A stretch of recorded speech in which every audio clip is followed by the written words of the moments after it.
Welcome students, this is Vijay sir from Guru's Academy.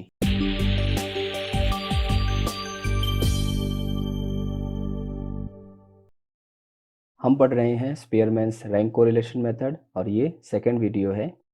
First video में हमने पढ़ा rank correlation के बारे में और उसके अलावा कुछ उदाहरण सॉल्व किए। इस वीडियो में हम पढ़ेंगे टाई इन ऑब्जर्वेशंस क्या होते हैं, उसके बाद करेक्शन फैक्टर क्या होता है और उसके बाद एग्जाम्पल नंबर 21 और 23 सॉल्व करेंगे। तो चलिए स्टार्ट करते हैं। When values of some observations of variable x or y or both are equal, then a problem arises of assigning ranks of such observations. यानी कि जब चल x अथवा y की कुछ वैल्यू या कुछ कीमतें समान हो तब उनको क्रम देने यानी उनको रैंक देने में कुछ प्रॉब्लम्स आती हैं। जैसे कि किसी के 48 मार्क्स आए हैं तो उसे फर्स्ट रैंक देंगे, लेकिन उसके बाद अगर 45 मार्क्स वाले दो स्टूडेंट्स हैं तो उन्हें रैंक कैसे दें, ये प्रॉब्लम आती है।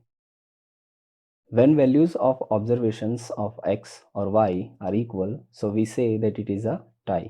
यानी कि जब भी x या y की कुछ वैल्यू समान होंगी तब हम कहेंगे कि यहाँ पर टाई है, यानी कि यहाँ पर गांठ है।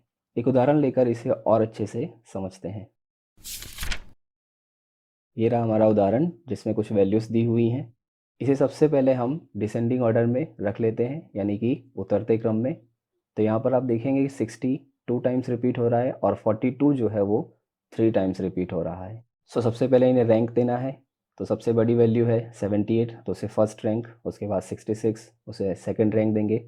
उसके बाद है 60 जो 2 बार रिपीट हो रहा है, तो यहाँ पर दोनों को थर्ड रैंक या किसी एक को 3 और दूसरे को 4 रैंक नहीं दे सकते। तो यहाँ पर हम क्या करेंगे, 3 एंड 4 इन दोनों का एवरेज फाइंड आउट करेंगे और वो रैंक हम दोनों को देंगे। 3 + 4 डिवाइड बाई 2, तो हमें मिलेगा 3.5। तो 60 की दोनों वैल्यूज़ को 3.5 रैंक दिया जाएगा। उसके बाद है 50, उसे फिफ्थ रैंक देंगे। क्यों? क्योंकि 1 2 3 4 4 रैंक दी जा चुकी हैं। उसके बाद नेक्स्ट रैंक आएगी 5 नंबर की। उसके बाद है 42 जो 3 बार रिपीट हो रहा है। तो 5 तक तो रैंक हम दे चुके हैं। उसके बाद 6 7 8 इन तीनों का एवरेज निकालेंगे और वो रैंक देंगे। सो 6 + 7 + 8 डिवाइड बाय 3, क्योंकि 3 बार रिपीट हो रहा है। इनका एवरेज आएगा 7। सो 42 की हर एक वैल्यू को 7th रैंक दिया जाएगा और सबसे लास्ट में है 37, उसे रैंक मिलेगा 9, क्योंकि 8 तक हम रैंक दे चुके हैं। उसके बाद अगली रैंक दी जाती है। सो आई होप आपको रैंक कैसे देते हैं वो अच्छे से समझ में आ गया होगा। अब अगर कुछ अवलोकन समान है यानी टाई होता है तो रैंक कोरिलेशन के फॉर्मूला में कुछ करेक्शन करने की ज़रूरत होती है और इस करेक्शन को करेक्शन फैक्टर कहते हैं। इसका फॉर्मूला होता है CF = summation of m³ - m/12, जहाँ पर m जो होता है वो जो अवलोकन जितनी बार रिपीट हो रहा है वो संख्या। 2 बार रिपीट हो रहा है तो m = 2 होगा। 3 बार रिपीट हो रहा है तो m = 3 होगा। अब अगर टाई है यानी गांठ है तो रैंक कोरिलेशन का फॉर्मूला भी चेंज होगा, जो इस तरह से होगा R = 1 - 6 bracket summation of d² + CF यानी correction factor bracket close upon n parenthesis n² - 1 parenthesis close. अब इसके पहले जो उदाहरण देखा उसी में हम करेक्शन फैक्टर फाइंड आउट करते हैं। सो ये रहा हमारा उदाहरण। ये रहा टेबल जिसमें पहला कॉलम होगा पुनरावर्तित अवलोकन यानी जो संख्या रिपीट हो रही है वो। दूसरा कॉलम है अवलोकन का जितनी बार पुनरावर्तन हो वह संख्या यानी m। और तीसरा कॉलम है फॉर्मूला का जो है m³ - m/12। तो यहाँ पर पहली वैल्यू थी 60 जो 2 बार रिपीट हो रही थी। सो m = 2 है तो 2³ - 2/12, तो हमें मिलेगा 0.5। उसके बाद है 42 जो 3 बार रिपीट हो रहा है, दैट मीन्स 3³ - 3/12, सो हमें मिलेगा 2। CF होता है summation of m cube minus m upon 12, यानी इन दोनों का प्लस करेंगे। 0.5 प्लस 2 तो हमें मिलेगा 2.5। सो आई होप आपको रैंक देना और करेक्शन फैक्टर कैसे फाइंड आउट करते हैं वो अच्छे से समझ में आ गया होगा। तो चलिए आगे कुछ सम्स सॉल्व करते हैं। पहला है उदाहरण नंबर 21। पूर्व के 3 दिनों में वाचन और परीक्षा में प्राप्तांक दिया हुआ है और हमें क्रमांक सहसंबंधांक ज्ञात करने के लिए कहा गया है। तो क्रमांक सहसंबंधांक के दो अलग अलग फॉर्मूला हैं। पहला, जब कोई भी वैल्यू रिपीट ना हो रही हो तब, और दूसरा तब यूज़ करेंगे जब वैल्यूज़ रिपीट हो रही हो तब। तो हमें सबसे पहले ये चेक करना पड़ेगा क्या कोई वैल्यू रिपीट हो रही है या नहीं। तो आप यहाँ पर देखेंगे तो 75 जो है वो रिपीट हो रहा है। दैट मीन्स आर का ये फॉर्मूला यूज़ करेंगे जो है r is equals to 1 minus 6 bracket summation of D square plus C F means correction factor bracket close upon n parenthesis n square minus 1 parenthesis close,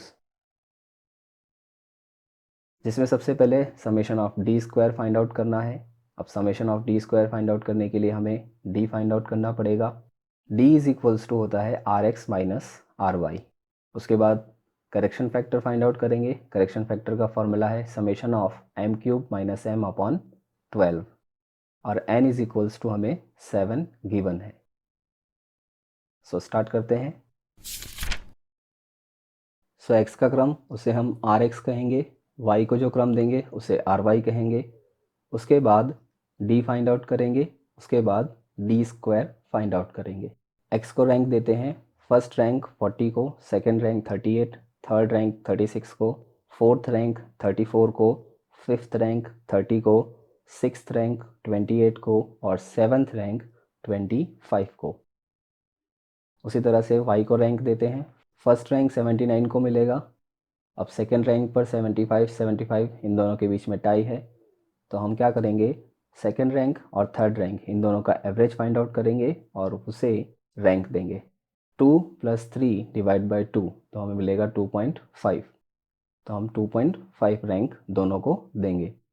so next है fourth rank जो 72 को मिलेगा। Fourth इसलिए क्योंकि 1 2 3 तीन rank दी जा चुकी थी। उसके बाद नेक्स्ट रैंक है फोर्थ नंबर। यहाँ पर आप मिस्टेक ना करें, अक्सर स्टूडेंट्स यहीं पर मिस्टेक करते हैं रैंक देने में।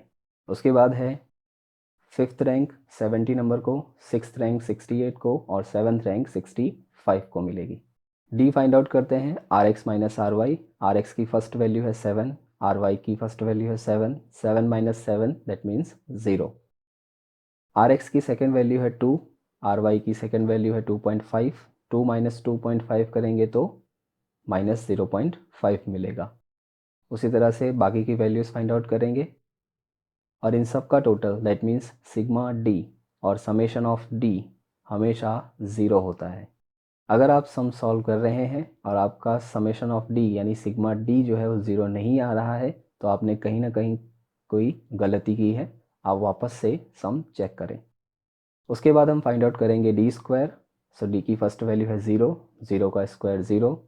सेकेंड वैल्यू है माइनस 0.5, माइनस 0.5 का स्क्वायर करेंगे तो 0.25 मिलेगा। उसी तरह से बाकी की वैल्यूज़ फाइंड आउट करेंगे और इन सब का total that means summation of D square is equals to 2.5। अब यहाँ पर आप देखेंगे कि वैल्यूज़ जो है वो रिपीट हो रही हैं तो करेक्शन फैक्टर भी फाइंड आउट करना पड़ेगा। तो चलिए करेक्शन फैक्टर फाइंड आउट कर लेते हैं।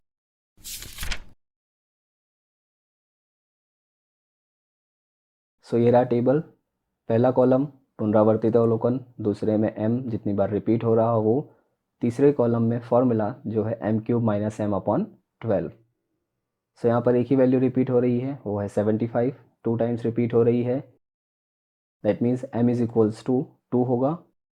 2 क्यूब माइनस 2 अपॉन 12 तो हमें मिलेगा 0.5।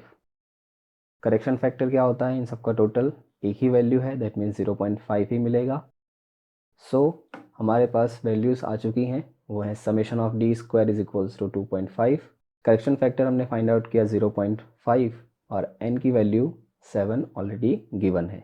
आर का फॉर्मूला ये रहा, आर is equals to 1 minus 6 summation of D square plus C F upon N square minus 1। Value put करते हैं, 1 minus 6 summation of D square कितना है 2.5 प्लस करेक्शन फैक्टर की वैल्यू है 0.5 अपॉन एन की वैल्यू 7 गिवन है, पैरेंथेसिस में 7 square minus 1। इस एक्सप्रेशन को सॉल्व करते हैं, सॉल्व करने पर हमें वैल्यू मिलती है 0.9464। दैट मीन्स आर की जो अप्रॉक्सीमेट वैल्यू है वो है 0.95।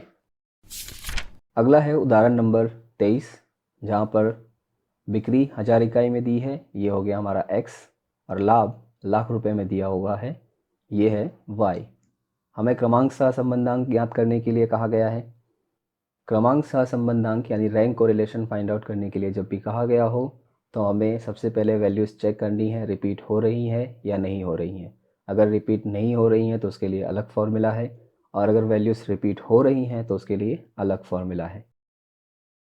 सो यहाँ पर आप देखेंगे 25 जो है वो 2 टाइम्स रिपीट हो रहा है, 58 भी 2 टाइम्स रिपीट हो रहा है, और y की वैल्यूज़ में 65 3 टाइम्स रिपीट हो रहा है। दैट मीन्स आर का ये फार्मूला यूज़ होगा जो है r is equals to 1 minus 6 bracket summation of D square plus C f bracket close upon n parenthesis n square minus 1 parenthesis close. So सबसे पहले हमें sigma D square find out करना पड़ेगा। Sigma D square के लिए D find out करना पड़ेगा, उसके बाद सी एफ फाइंड आउट करेंगे, और n हमें जो है वो 8 दिया हुआ है। तो स्टार्ट करते हैं। x का क्रम उसे आर एक्स कहेंगे, y का क्रम उसे आर वाई कहेंगे, d फाइंड आउट करेंगे और उसके बाद डी स्क्वायर फाइंड आउट करेंगे। x का क्रम दे देते हैं, फर्स्ट रैंक 215 को मिलेगा, सेकंड रैंक 162 को, थर्ड रैंक 90 को, फोर्थ रैंक 72 को, नेक्स्ट फिफ्थ रैंक के लिए 58 के बीच में टाई है। तो 4 तक रैंक दी जा चुकी हैं, उसके बाद 5 एंड 6, तो 5 प्लस 6 डिवाइड बाई 2 करेंगे तो हमें मिलेगा 5.5, तो दोनों को 5.5 रैंक देंगे। उसके बाद नेक्स्ट 25 के बीच में भी टाई है, तो आप देखेंगे कि यहाँ पर हम 6 तक रैंक दे चुके हैं, अगली जो रैंक देंगे वो 7 और 8, 7 प्लस 8 डिवाइड बाई 2, तो हमें मिलेगा 7.5 7.5। उसी तरह से y को रैंक देंगे, फर्स्ट रैंक मिलेगी 500 को, second rank 340, third rank 220, fourth rank 140, fifth rank 115 को। उसके बाद 65 3 टाइम्स रिपीट हो रहा है, दैट मीन्स 5 तक रैंक दी जा चुकी है, उसके बाद 6 प्लस 7 प्लस 8 डिवाइड बाय 3 करेंगे, 3 इसलिए क्योंकि 3 बार रिपीट हो रहा है, तो हमें मिलेगा 7। सो यहाँ पर 65 को 7th रैंक मिलेगी। उसके बाद है D is equals to R X minus R Y.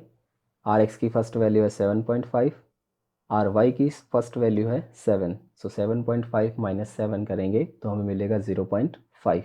उसके बाद आर एक्स की सेकेंड वैल्यू है 5.5 और आर वाई की सेकेंड वैल्यू है 4, सो 5.5 माइनस 4 करेंगे तो हमें मिलेगा 1.5।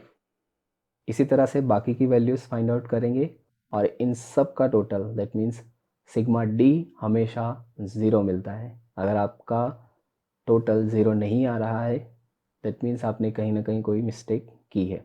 वापस से चेक करें और सॉल्व करें। नेक्स्ट कॉलम है डी स्क्वायर।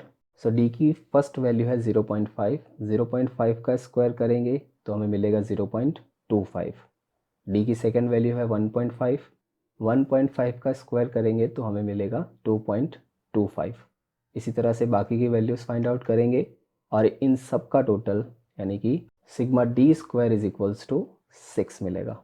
अब यहाँ पर आप देखेंगे वैल्यूज़ रिपीट हो रही हैं, 25 2 टाइम्स रिपीट हुआ है, 58 भी 2 टाइम्स रिपीट हुआ है, और 65 जो है वो 3 टाइम्स रिपीट हुआ है। That means correction factor find out करने की ज़रूरत पड़ेगी। सो करेक्शन फैक्टर फाइंड आउट करते हैं। फर्स्ट कॉलम है पुनरावर्तित अवलोकन, सेकेंड कॉलम m यानी जितनी बार रिपीट हुआ हो, और थर्ड कॉलम है m cube minus m upon 12। First जो वैल्यू है वो है 25, वो 2 टाइम्स रिपीट हो रही है, that means 2 cube minus 2 upon 12, तो हमें मिलेगा 0.5। उसके बाद सेकेंड वैल्यू 58, वो भी 2 टाइम्स रिपीट हो रही है। दैट मीन्स 2 क्यूब माइनस 2/12, वहाँ भी 0.5 मिलेगा। नेक्स्ट वैल्यू है 65, 3 टाइम्स रिपीट हो रही है। दैट मीन्स 3 क्यूब माइनस 3/12, तो हमें 2 मिलेगा। अब सी एफ इन सब का टोटल होता है, यानी summation of m cube minus m/12। So 0.5 plus 0.5 plus 2 हमें मिलेगा 3। तो करेक्शन फैक्टर की वैल्यू हमें मिल चुकी है, जो है 3। ये सारी वैल्यूज़ हमारे पास आ चुकी हैं। Summation of d square is equals to 6, correction factor is equals to 3 and n is equals to 8। r का ये फॉर्मूला यूज़ करना है हमें। वैल्यू पुट करते हैं, 1 minus 6, summation of d square 6 है, प्लस सी एफ की वैल्यू 3 है, एंड की वैल्यू है 8, पैरेंथेसिस में 8 स्क्वायर माइनस 1। इस एक्सप्रेशन को सॉल्व करेंगे। सॉल्व करने पर हमें जो वैल्यू मिलती है वो है 0.8929। दैट मीन्स r की जो अप्रोक्सीमेट वैल्यू है वो है 0.89। सो आई होप आपको ये कॉन्सेप्ट समझ में आया होगा। उसके अलावा यहाँ पर आपको लिस्ट दी हुई है सम्स की, जिसे आपको सॉल्व करना है। अगर आपको कोई डाउट होता है, कोई क्वेरी होती है, तो आप कमेंट सेक्शन में कमेंट करके पूछ सकते हैं। Thank you.